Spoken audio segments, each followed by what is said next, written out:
Boa noite, meus amores, tudo bem?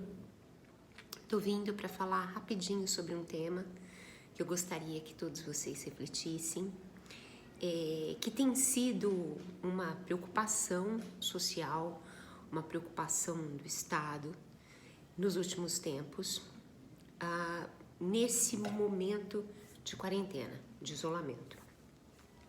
Nós percebemos sim que esse momento de isolamento trouxe à tona uma série de ações solidárias, um lado muito fraterno da nossa sociedade. A gente vê gente engajada em se reunir para manter alimentos, roupas, para manter medicamentos, enfim, de pessoas que estão menos favorecidas nesse momento.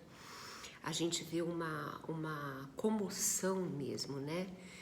A nível nacional e até mundial, de olhar para os menos favorecidos nesse momento onde nós todos nos damos conta que estamos no mesmo barco, planeta Terra, e que esse barco pode afundar. E que se esse barco afundar, não interessa a tua posição social, nem quanto dinheiro você tem, você vai para o fundo, meu amigo. Então, lógico que esse tipo de situação de emergência e de estresse emocional revela, sim, os nossos aspectos mais humanos, mais sublimes, mais elevados, mas também revela os nossos aspectos mais sombrios.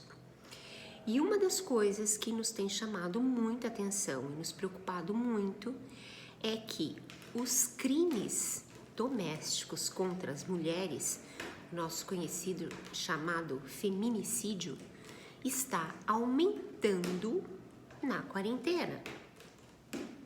Não só a violência, gente, eu falo de chegar às vias de fato, o feminicídio. Isso é tão curioso e triste ao mesmo tempo, porque eu estava estudando há uns dias atrás, a Lei Maria da Penha é uma das 3 leis mais bem elaboradas do mundo. Eu não estou falando que ela é a 3ª lei mais bem elaborada do mundo. Ela é uma das 3 leis mais bem elaboradas, mais perfeitas, mais complexas do mundo. E, no entanto, o Brasil, autor da Lei Maria da Penha, está em 5º lugar em número de feminicídios no mundo. Gente, isso é muito paradoxal.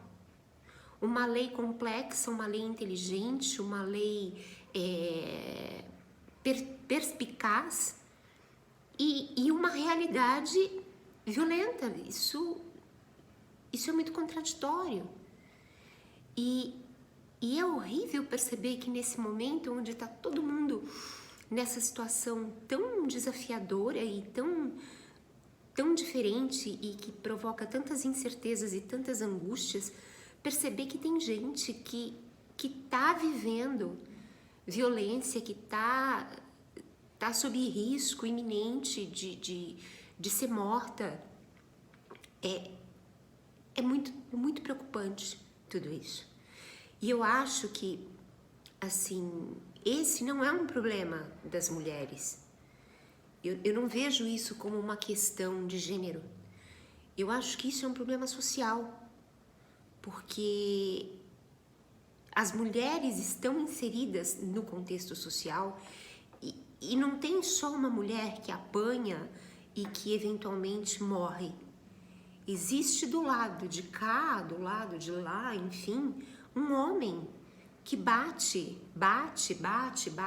até matar. Então, não é um problema feminino, é um problema social.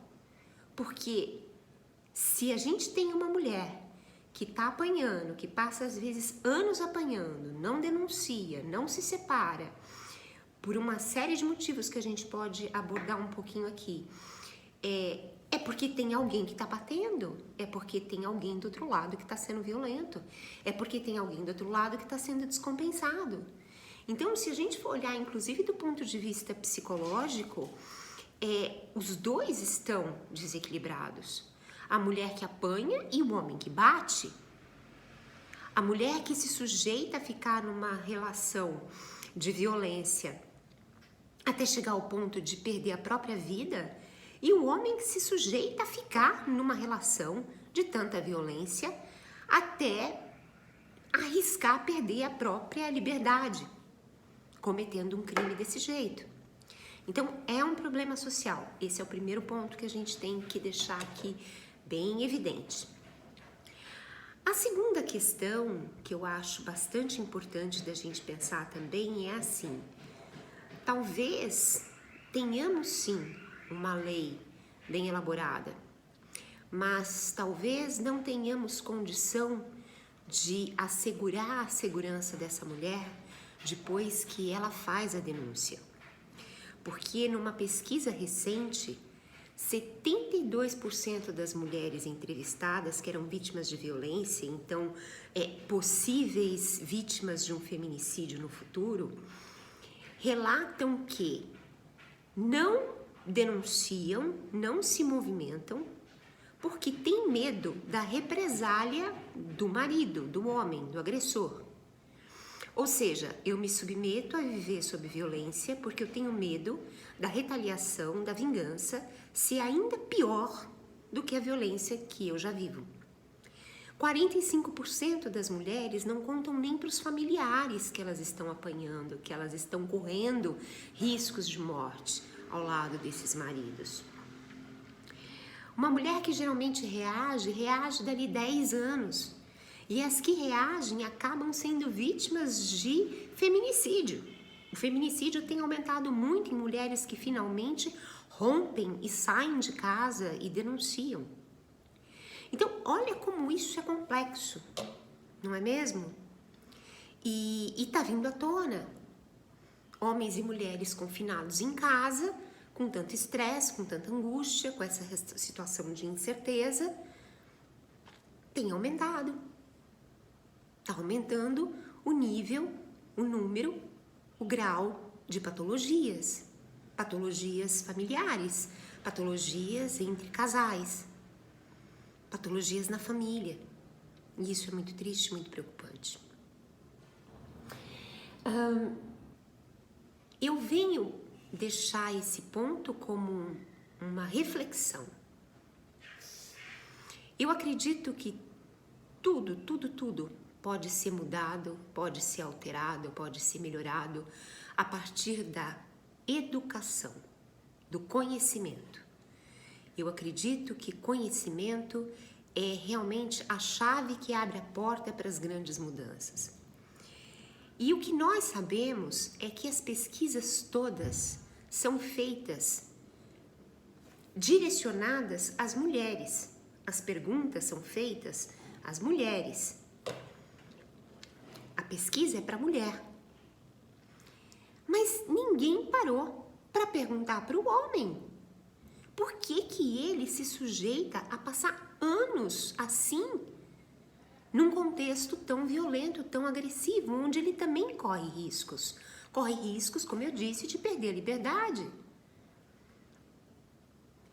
Gente, eu não quero ser machista com isso, não é uma reflexão machista, eu tô sendo humana.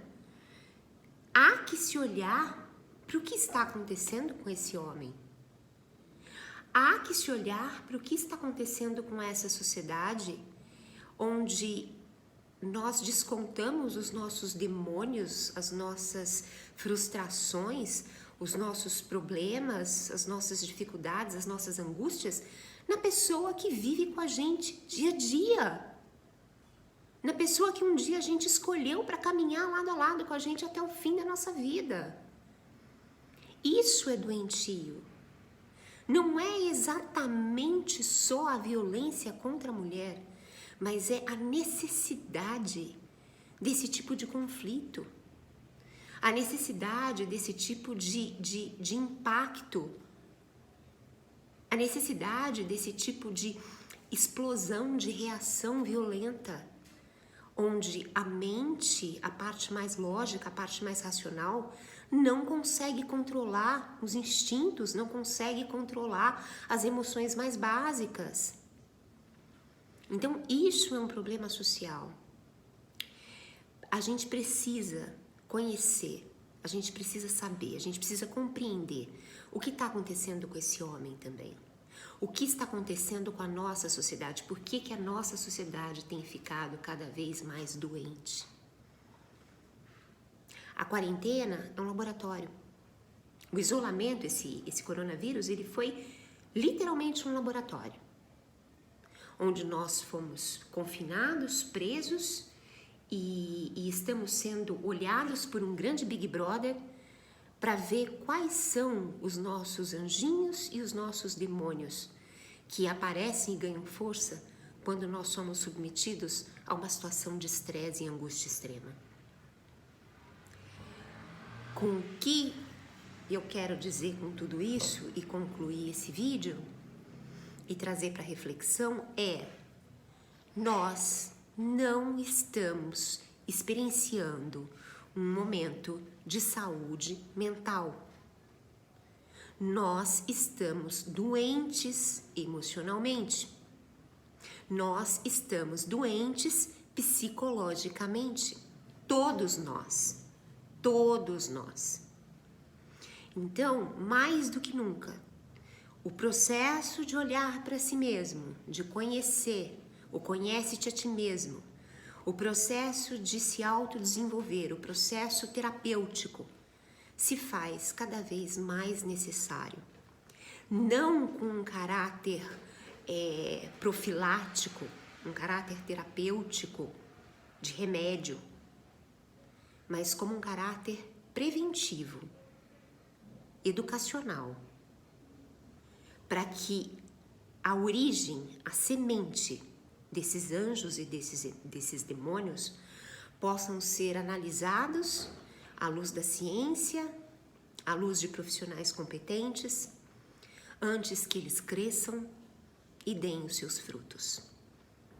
Muitas vezes, muito mal desejosos.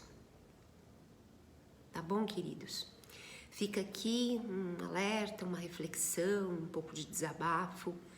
E falando em terapia, para atendimentos online, vocês sabem como fazer para me achar.